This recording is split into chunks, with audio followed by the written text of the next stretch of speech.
Boa noite, estamos iniciando mais um estudo. Iniciaremos a partir de hoje o estudo do Livro dos Espíritos. Sejam bem-vindos, uma boa noite a todos.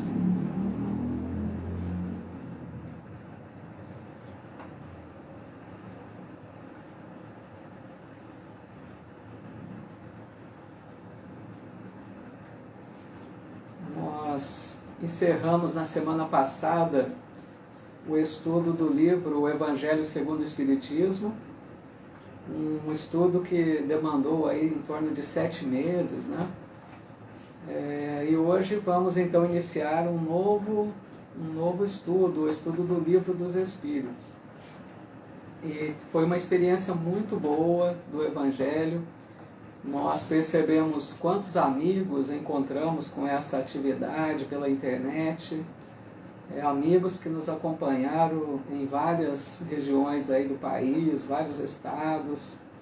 Então foi algo assim muito bom, uma experiência nova, que a gente percebeu o quanto a internet facilita, nos ajuda nessa interação, conquistando novos amigos, levando a mensagem espírita mais à frente, né? Então, uma boa noite a todos, a Denise Cecília Mariano já aqui com a gente também, a Fernanda Fernandes, nossa grande amiga, Patrícia Sá, que bom, bem-vinda Patrícia. A Maria das Graças Araújo Lima também, muito bem-vinda. Cláudia Laforga de Toledo, a Ninha Mendes, que legal, boa noite. A Lourdes Bonafim Mendes, sempre acompanhando com a gente. Grande amigo Sandro Siqueira, lá de Pelotas, trabalhador da doutrina, da causa espírita. Joaquim Bueno, nosso amigo também, da Casa Espírita Allan Kardec. A Neuza Beleze, que bom, quantos amigos. Antônio Sérgio Beleze, Jefferson Dias, pessoal, muito bom, uma alegria. Estou aqui usando um novo foninho aqui para tentar reduzir o barulho dos cachorrinhos, vamos ver se a gente vai conseguindo eliminar um pouco, né? Primeiramente eu quero agradecer bastante, muito, de todo o coração, a Casa Assistencial Espírita Allan Kardec, aqui da cidade de Bebedouro, São Paulo, a toda a sua diretoria, a Dora, que é a nossa presidente da casa, a Vera, trabalhadora incansável, sempre se dedicando também, por mais essa oportunidade que me concede para falar em nome da casa, né? Transmitir com vocês, estudar junto de vocês esse livro, né? Uma nova atividade.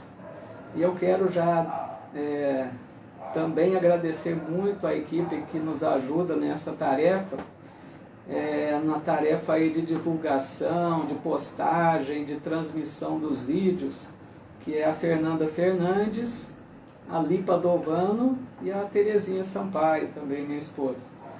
Lembrando que esses vídeos são disponibilizados também no YouTube, se alguém quiser informar a outros que queiram também acompanhar depois, todos os vídeos do Evangelho e esses também serão colocados no canal da Casa Assistencial Espírita Allan Kardec, tá bom?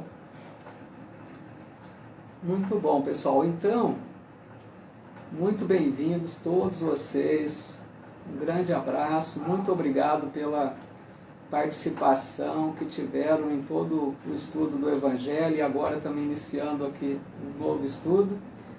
E, então, o Livro dos Espíritos, para dar alguns recados primeiro, né, para quem às vezes ainda não o conhece, ele é o primeiro livro da doutrina espírita, é o livro base, um livro que contém perguntas e respostas, e ele foi publicado no ano de 1857, na França, né, por Allan Kardec, e ele contém então 1019 perguntas e respostas. Na sua grande maioria são perguntas e respostas, né? Esse livro ele é dividido em 4 partes. A primeira parte que nós vamos iniciar hoje fala das causas primárias ele fala sobre a criação, sobre espírito e matéria, sobre Deus. E essa primeira parte dá origem a um outro livro, que são 5 livros básicos da doutrina. Então essa primeira parte vai ser desenvolvida no livro A Gênese. A segunda parte é do mundo dos espíritos.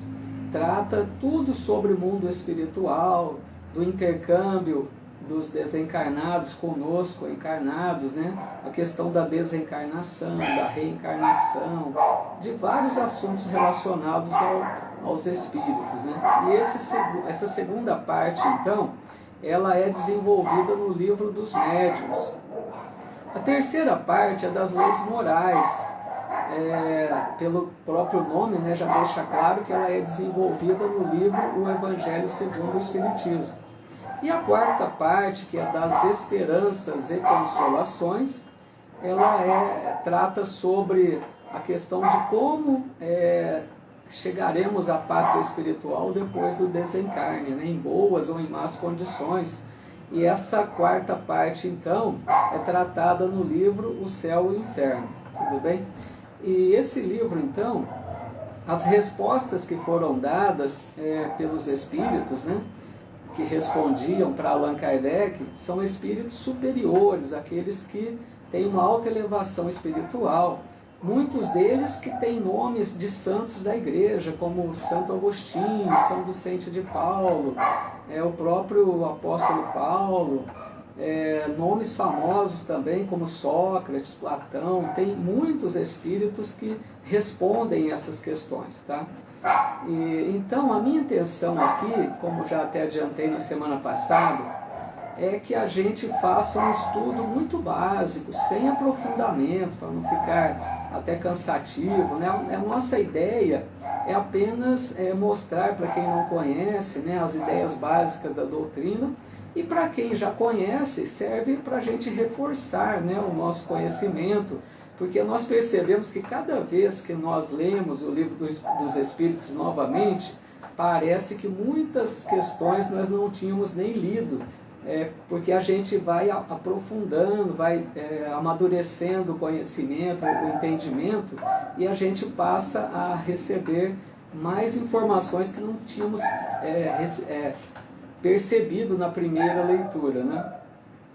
Então, a ideia nossa não é ler todas as questões, nós vamos ler a gente não poderia chamar de principais, porque todas são importantes, mas vamos ler algumas questões relacionadas de cada assunto, tá bom? E uma coisa que eu gostaria de pedir para vocês é que a gente pudesse interagir, porque esse livro, ele é um pouco, todos que conhecem sabem, é um pouco truncado, né? Um livro até certo ponto difícil para o nosso entendimento. Então, se vocês tiverem perguntas, eu até acho interessante que coloquem, a gente pode tentar ir interagindo aí, né? Ou se tiverem algum comentário que possa reforçar, de repente eu estou falando algo que não ficou tão claro, ou vocês têm algo que acrescenta a respeito do assunto, então eu acho que seria interessante, tá bom?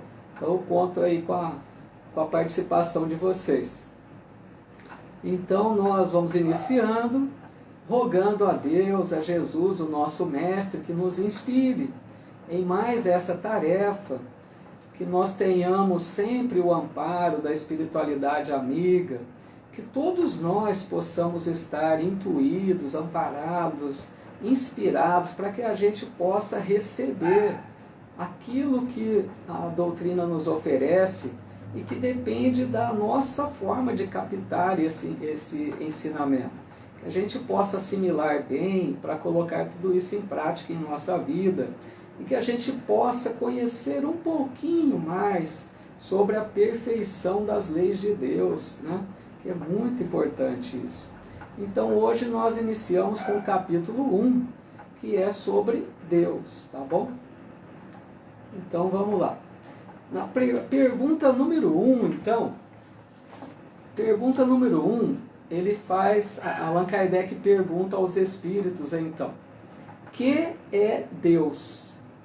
E a resposta dos espíritos superiores: Deus é a inteligência suprema, causa primária de todas as coisas.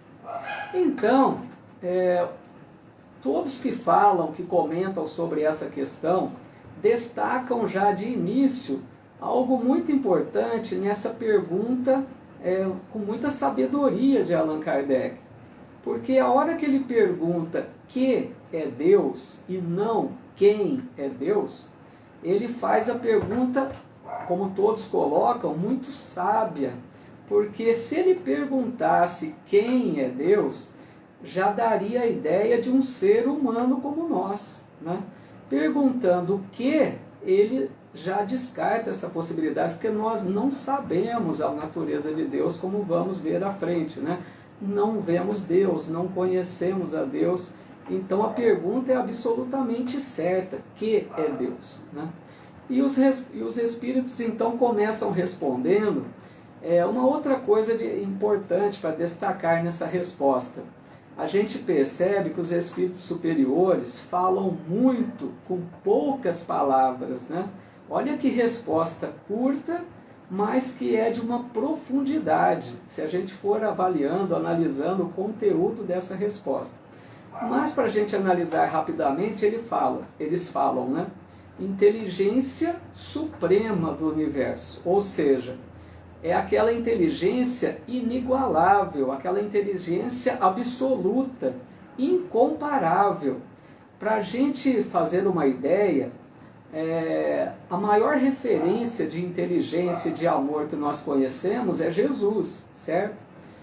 Jesus, aquele ser que nós sabemos muito dele, de tudo que realizou, de tudo que ensinou, admiramos o seu imenso amor, a sua imensa sabedoria, a sua imensa inteligência. Mas precisamos lembrar que Jesus é filho como nós. Então a inteligência de Deus é muito além da inteligência de Jesus, para a gente começar a ter uma ideia de realmente a grandeza de Deus, né? Que às vezes a gente nem se dá conta disso. E eles dizem então que Deus é a inteligência suprema, mas eles não dizem que Deus é a inteligência única, né? Porque nós somos seres inteligentes criados por Deus. Só que nós temos uma inteligência que tem um certo limite, assim como a nossa perfeição. Nós somos criados para sermos perfeitos um dia, mas perfeição relativa, e Deus, perfeição absoluta. Então a gente vai vendo essa grande diferença, né, entre as criaturas e entre o Criador. Para a gente imaginar um pouquinho a inteligência de Deus, que vamos comentar mais à frente, basta a gente pensar no universo, né, a grandeza, a perfeição de todos esses astros viajando pelo espaço, mantendo movimentos regulares, perfeitos. É algo assim espantoso mesmo, né? E eles continuam então dizendo que ele é causa primária de todas as coisas. Olha que interessante isso. Ou seja, tudo provém de Deus. Se nós analisarmos qualquer coisa, nós vamos perceber, se nós formos retornando, buscando a causa daquilo, nós vamos chegar nessa causa primeira que é Deus.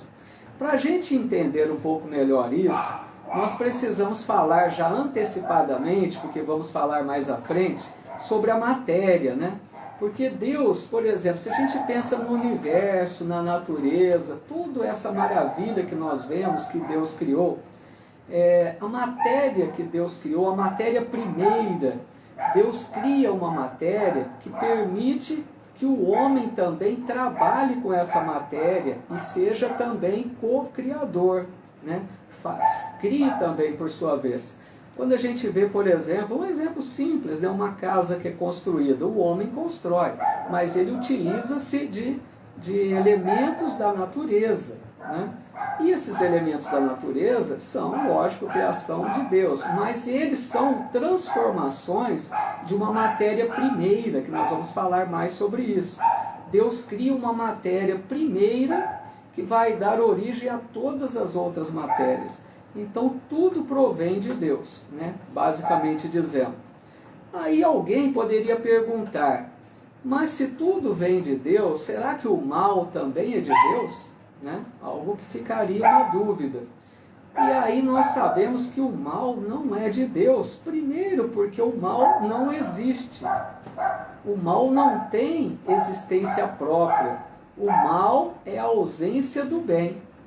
Toda vez que não fazemos o bem, aí está o mal. E quando existe o mal, é porque o homem, né, o ser humano, procurou com a sua liberdade de escolha, com o seu livre-arbítrio. E Deus respeita, Deus permite que a gente faça nossas escolhas, né?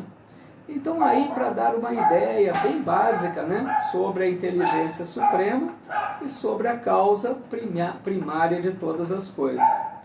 Alguma dúvida nessa questão, pessoal? Se alguém quiser perguntar algo, acrescentar antes que a gente passe à frente.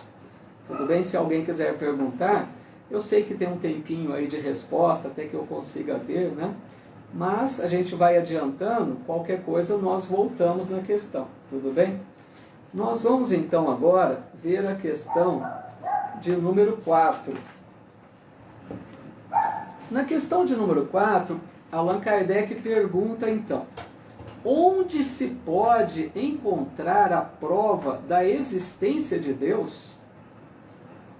Veja que é uma pergunta interessante, porque se nós não vemos Deus, né, onde que nós podemos comprovar que Deus existe? Né? E eles respondem: num axioma que aplicais às vossas ciências, não há efeito sem causa. Procurai a causa de tudo que não é obra do homem, e a vossa razão responderá. Interessante então a resposta dos espíritos, porque eles falam sobre a gente analisar os efeitos e procurar a causa. Porque tudo que nós vemos em geral são efeitos, tem uma causa que gerou aquilo, né? A gente vê efeitos magníficos da natureza, né? Tudo que a gente vê de tão belo da criação, se a gente for procurar a causa de tudo isso que não é obra do homem, é obra de Deus. E a gente percebe a perfeição de tudo isso, né? Como já comentei do universo, por exemplo, todos esses astros são bilhões de galáxias viajando pelo espaço, mantendo distância regular um dos outros. Isso não é obra do acaso. Quando a gente vê, por exemplo, a Terra, que está a uma distância do Sol, exatamente no ponto que permite a vida humana. Se a Terra fosse pouca coisa mais próxima do Sol, nós morreríamos queimados pelo calor. Se fosse um pouco mais distante, teríamos o contrário, sofreríamos a questão do frio. Então a Terra está absolutamente no ponto certo. A gente observa, por exemplo, a natureza, a variedade das plantas, a beleza das plantas, a função de cada uma delas. A hora que a gente observa o instinto dos animais, como que pode os animais já nascerem realizando tudo daquela forma tão perfeita? Quem ensinou tudo isso? Né? A gente fica espantado de ver esse instinto animal, né? Quando nós observamos o corpo humano, que máquina perfeita que é essa, que o homem não consegue reproduzir. Então tudo isso nós observamos são efeitos que têm uma causa, e essa causa só pode ser o nosso Pai Criador, que é perfeito. E Allan Kardec coloca que uma prova disso, de que nós sabemos de que Deus existe, é que nós temos em nós o sentimento instintivo de Deus. Nós já nascemos com essa ideia quando reencarnamos, e o espírito, a hora que vai tomando consciência de si mesmo, de que Deus é o nosso Pai, Deus é o Criador. Tudo bem aí? Então, pessoal, fomos mais uma questão então. Se tiverem alguma dúvida, alguma colocação, tudo bem? Podem comentar. Nós vamos ver agora, enquanto ninguém comenta nada, eu pergunto, eu estou avançando um pouquinho. Nós vamos agora, como disse, não estou lendo todas as questões, tá? Apenas algumas para dar ideia de cada assunto. Agora nós vamos na questão número 10, que fala sobre os atributos da divindade. Então Allan Kardec pergunta assim: pode o homem compreender a natureza íntima de Deus? Em outras palavras, poderíamos entender como é Deus? Poderíamos saber de que forma Ele é? Como poderíamos vê-lo? Né? Detalhes dessa forma. Então, os Espíritos respondem, não. Falta-lhe para isso o sentido. Falta um sentido. Então, veja bem, nós não conseguimos compreender Deus porque falta um sentido para nós. Vamos analisar o que eles querem dizer com isso. Deixa eu ver aqui, parece que tem uma pergunta aqui da Maria das Graças, né, Araújo Lima. Antes da gente avançar então. Por que muitos dizem acreditar em Deus, falar em Deus e agir totalmente contrário do que falam? Essas pessoas não são ruins na visão espírita? Então,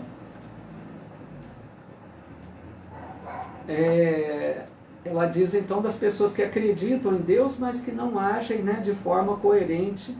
Aí o que acontece, né, Maria das Graças? Nós precisamos estar conscientes de que nós estamos numa grande escalada evolutiva. Existem vários níveis de evolução espiritual. Então, essa ideia de que Deus existe, ela está presente em todos nós, né? Mas daí, pelo fato de nós acreditarmos, não quer dizer que nós já conseguimos seguir as leis divinas. Nós já conseguimos agir como filhos de Deus, né? Então, é muito normal. Muitas pessoas acreditam, mas não conseguem ainda agir da melhor maneira. E aqui ela pergunta, né, não são ruins na visão espírita? Aí que é interessante essa sua pergunta, porque na visão espírita nós aprendemos algo muito importante, que nós precisamos respeitar a posição em que cada pessoa se encontra. Deus não vê com olhos maus aqueles que ainda estão voltados ao mal. Para você ter uma ideia, aquela pessoa que hoje está sendo cruel, tirando a vida do semelhante, Deus ama imensamente esse filho, essa filha. Porque Deus sabe que essa pessoa está dentro de um processo de crescimento espiritual. E ela um dia vai conseguir alcançar a condição de um bom espírito. Então nós sabemos disso, precisamos compreender, né, que essa pessoa ainda não conseguiu, mas não quer dizer que nós apoiamos a atitude. É lógico que o mal é sempre o mal, mas a gente compreende que essa pessoa ainda não conseguiu agir da melhor maneira. Tudo bem? Bom, então retornando lá na pergunta no item número 10, às vezes eu comento item 10 e não falo pergunta, porque tem muitos itens do livro que na verdade não são perguntas, né? Então eu achei melhor colocar sempre como item 10, item 12, mas a maioria deles são perguntas, tá? Então nesse item 10, só relembrando que pergunta, né? Pode o homem compreender a natureza íntima de Deus?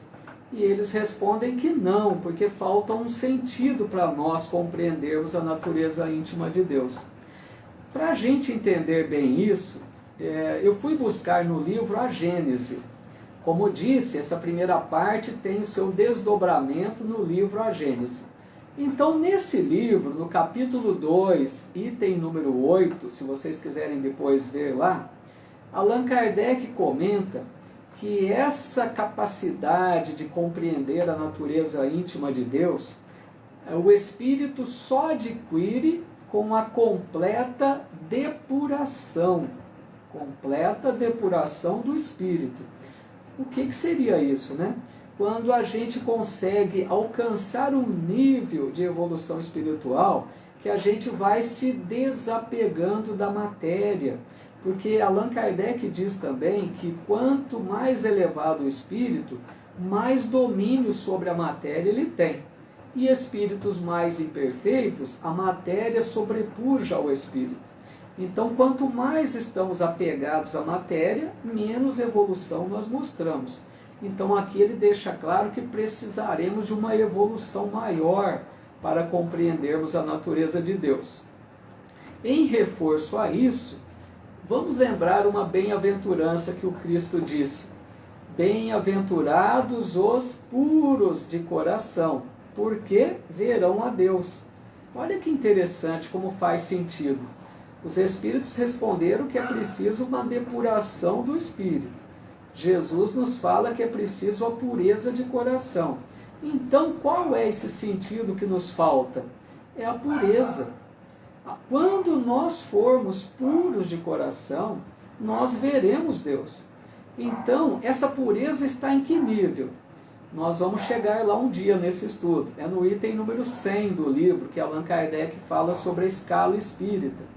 Então, lá ele diz que os espíritos da mais alta evolução são considerados espíritos puros, aqueles que já conseguiram atingir o mais alto nível de evolução espiritual. Esses espíritos estão em plena comunhão com Deus, porque lembramos muito bem que Jesus estava e está nessa plena comunhão com Deus. Quando ele veio em missão na terra, ele sempre dizia: eu e o Pai somos um. Ele queria dizer o quê? Ele estava em perfeita comunhão, em perfeita sintonia com Deus. E a doutrina então nos ensina que todos nós chegaremos um dia a essa condição de espíritos puros, através das múltiplas reencarnações aí. Tudo bem, pessoal? Tá claro isso?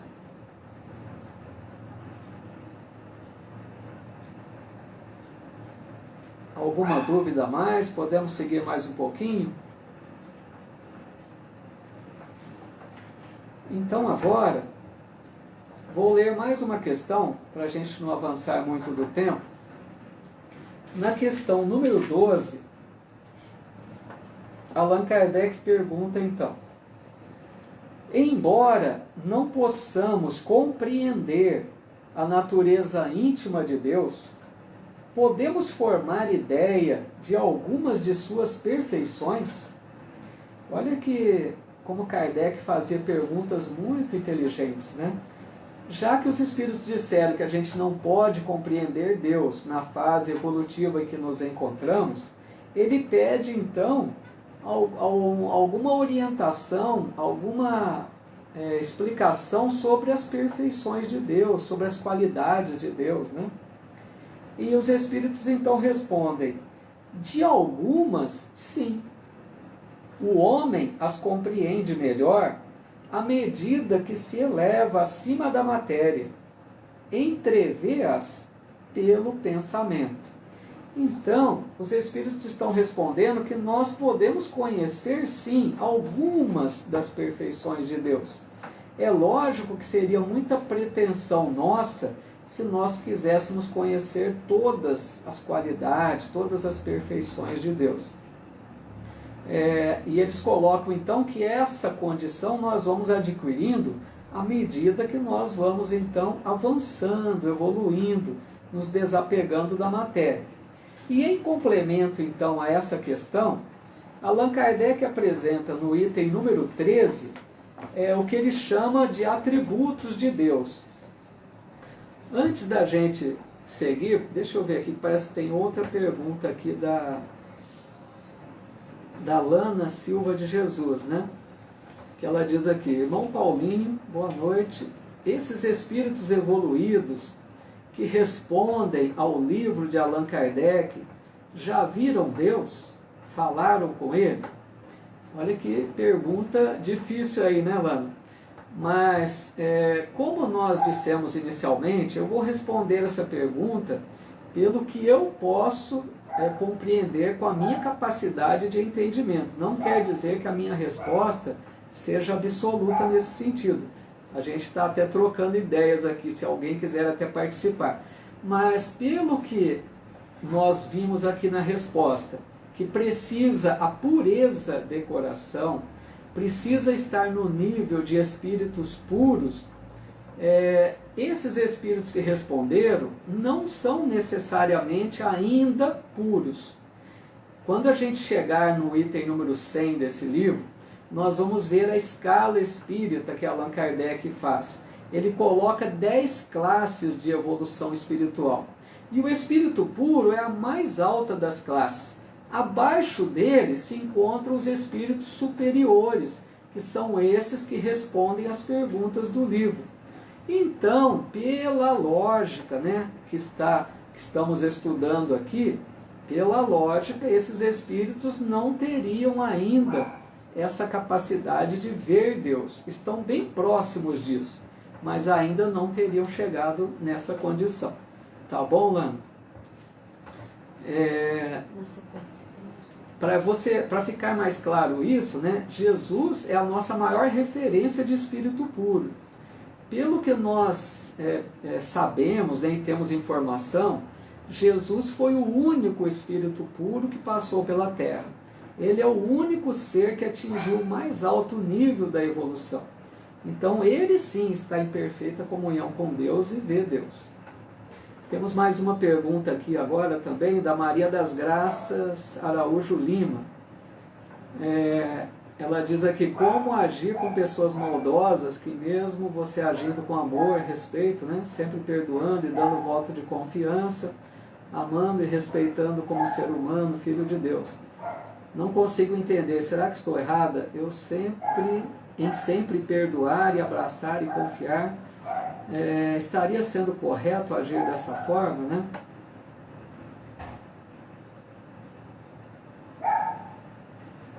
Então, a questão aí, né, Maria das Graças,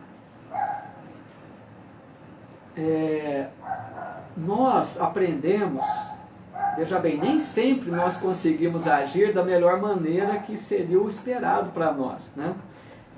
Conforme a gente aprende pelo Evangelho, pelos ensinos do Cristo, nós vamos conseguir chegar um dia numa condição de amor, amor mais puro, né? Esse amor que Jesus nos ensinou, que é o que se espera de nós um dia.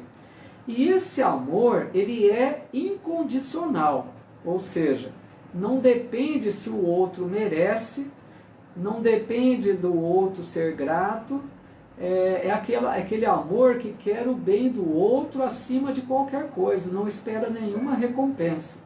Então, quando a gente atingir esse nível de amor, como é, por exemplo, o amor de uma mãe, né? A mãe ama seu filho de forma incondicional, só que ela ama só o seu filho, ela não consegue amar os outros ainda. Então nós vamos chegar um dia, para a gente até imaginar a capacidade que nós temos como espíritos imortais. Um dia nós vamos chegar nesse amor que ama, verdadeiramente deseja o bem para aquela pessoa, independente de como ela está agindo. Sempre reforçando que nós não estamos aprovando a atitude delas, não está certo. Nós precisamos ajudá-la a se recuperar, a sair, a deixar essa condição do erro. Mas que a gente deva, o importante é que a gente aprenda a amá-los, independente de tudo isso, né?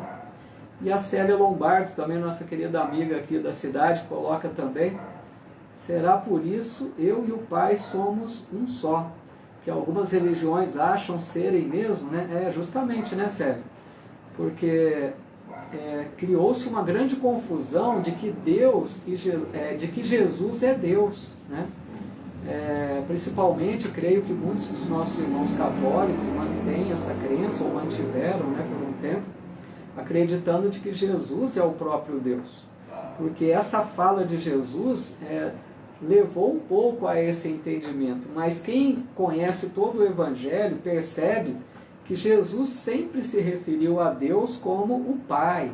Ele se dizia o enviado de Deus, né?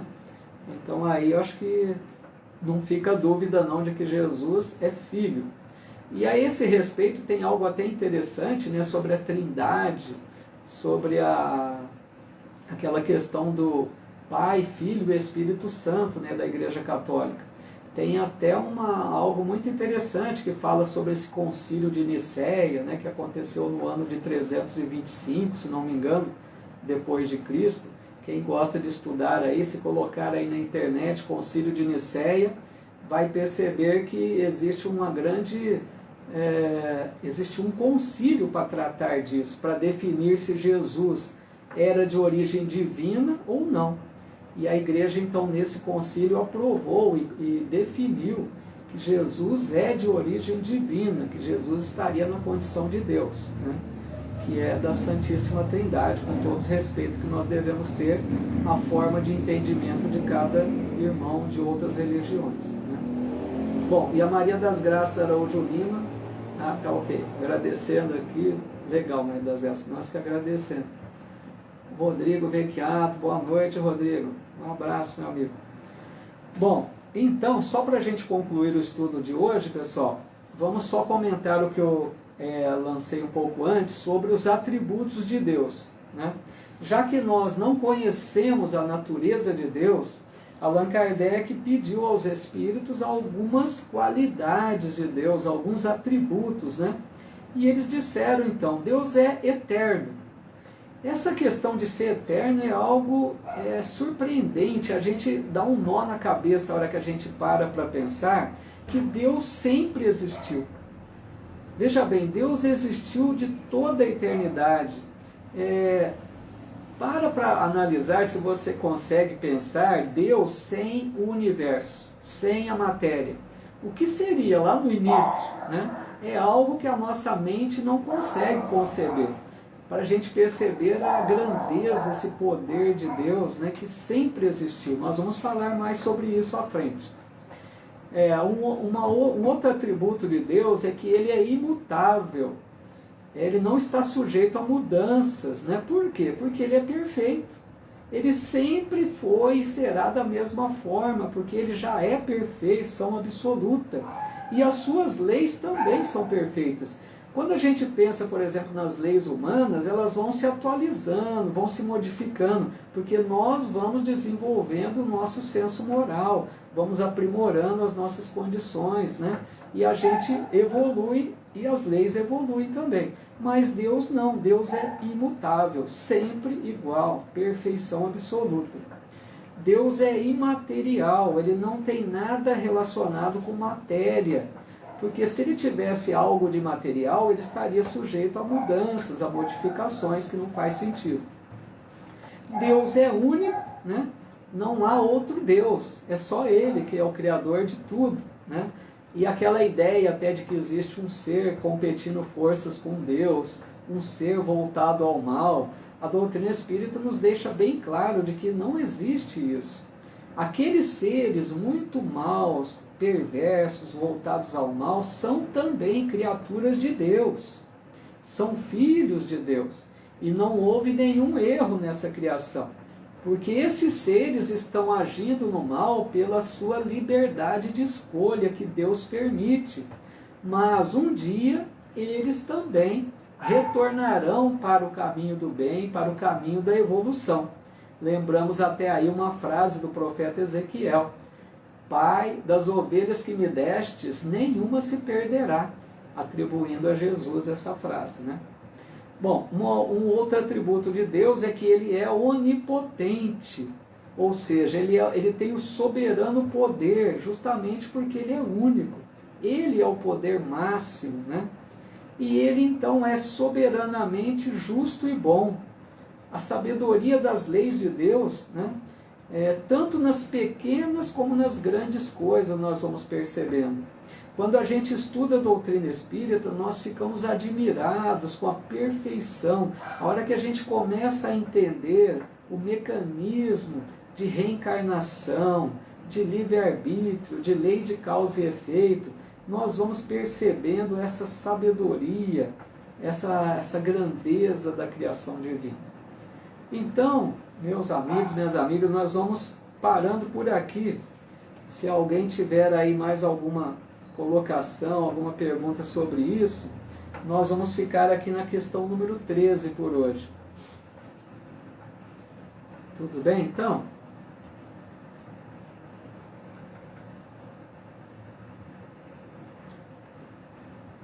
Deixa eu ver aqui, mas eu creio que não tem mais nenhuma colocação, não.